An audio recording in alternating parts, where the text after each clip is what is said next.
CE1, aujourd'hui on se retrouve pour une nouvelle vidéo avec une nouvelle thématique, une lecture offerte. Le petit chaperon rouge n'en peut plus. Et c'est un album écrit par Sebastian Meschenloser.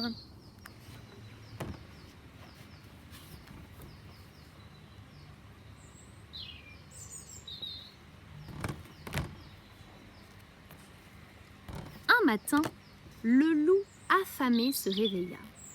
Les grognements de son estomac résonnaient contre les murs de sa tanière vide. Il se sentait seul et s'ennuyait.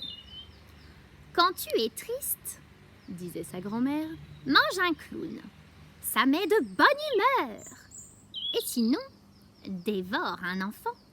C'est tendre et tu seras rassasié. » Les enfants, on les trouve dans la forêt quand ils sont assez insouciants pour s'y promener. Bien sûr, il n'est pas toujours facile d'en attraper un. Il faut de la patience et du raffinement. Et si tout va bien, hop, à la casserole. Ou bien à la poêle, selon la recette. Le loup n'eut pas longtemps à chercher.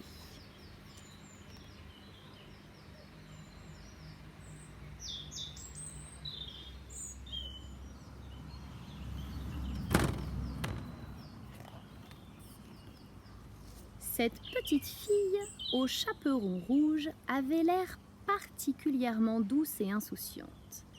Et en plus, elle se dirigeait tout droit vers notre loup. « Jeune fille, si je peux me permettre, où va... mais attends donc !» La jeune fille était déjà partie.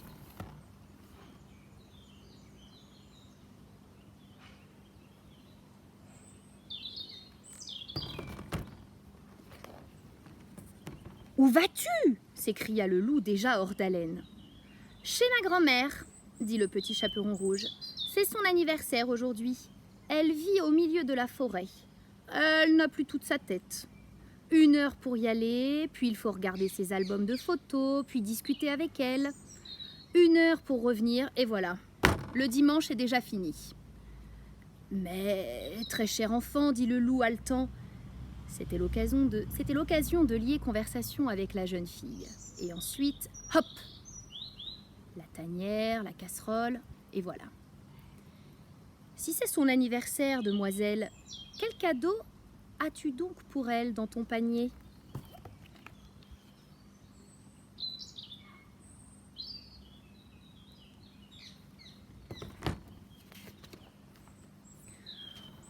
Une brique, une chaussette et un chewing-gum.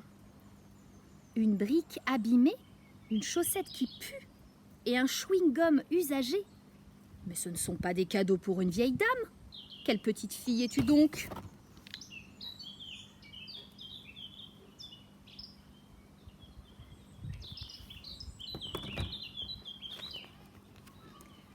Les grands-mères aiment les fleurs, tout le monde le sait ça, non ?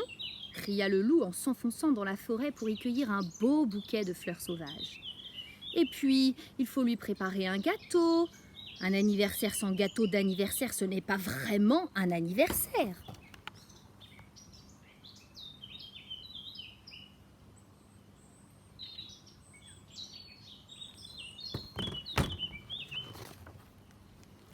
Le loup avait toujours préparé des gâteaux à sa propre grand-mère, et c'est ainsi qu'il était devenu son petit-fils préféré.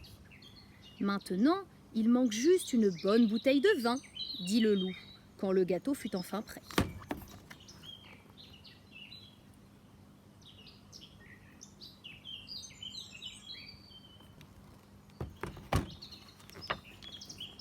Des fleurs, un gâteau, un bon vin, dit le marchand de vin, c'est sans doute l'anniversaire de votre grand-mère aujourd'hui.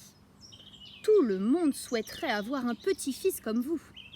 Le petit chaperon rouge était de plus en plus de mauvaise humeur, parce que tout cela avait pris tellement de temps qu'il ne restait presque plus rien de son dimanche.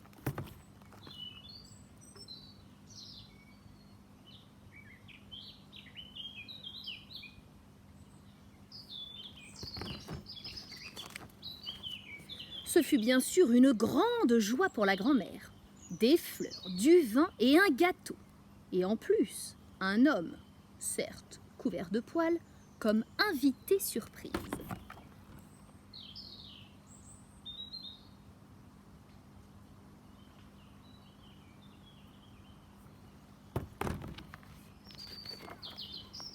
Le gâteau d'anniversaire était excellent. Oh, cela me rappelle un gâteau que j'avais préparé il y a 50 ans, déclara la grand-mère. Attendez une seconde, je dois sûrement en avoir une photo par là. Tandis que la grand-mère cherchait son album, le loup déboucha la bouteille de vin.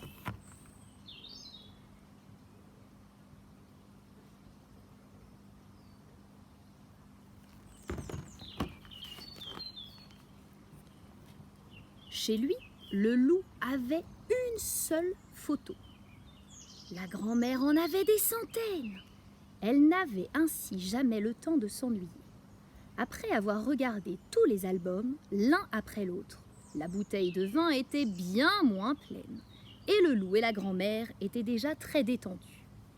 En revanche, le petit chaperon rouge était plus renfrogné que jamais parce que son dimanche avait été si ennuyeux et surtout parce qu'il était maintenant presque terminé. Alors, la fillette décida de partir. Le loup resta encore quelque peu, but encore un peu de vin et regarda encore beaucoup de photos.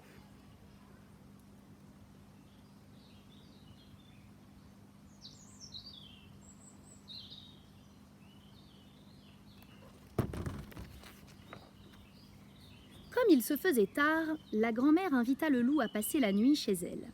Le loup accompagna la vieille femme jusqu'à son lit et s'installa ensuite confortablement dans le canapé. Le lendemain matin, il irait chercher du pain et des croissants. Et après le petit déjeuner, comme la grand-mère le lui avait promis, elle lui montrerait comment on tricote des chaussettes.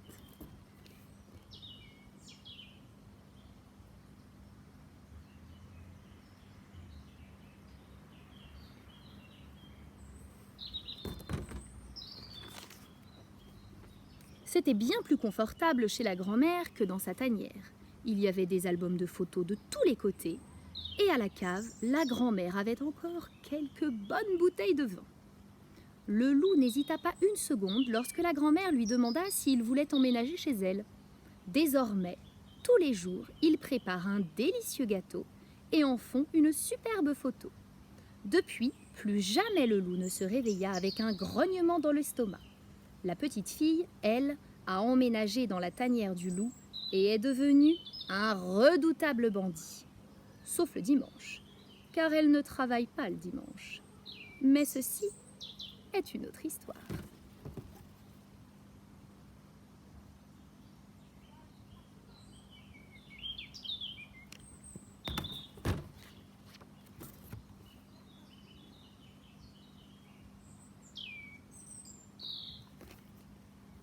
Et voilà! À bientôt pour de nouvelles aventures!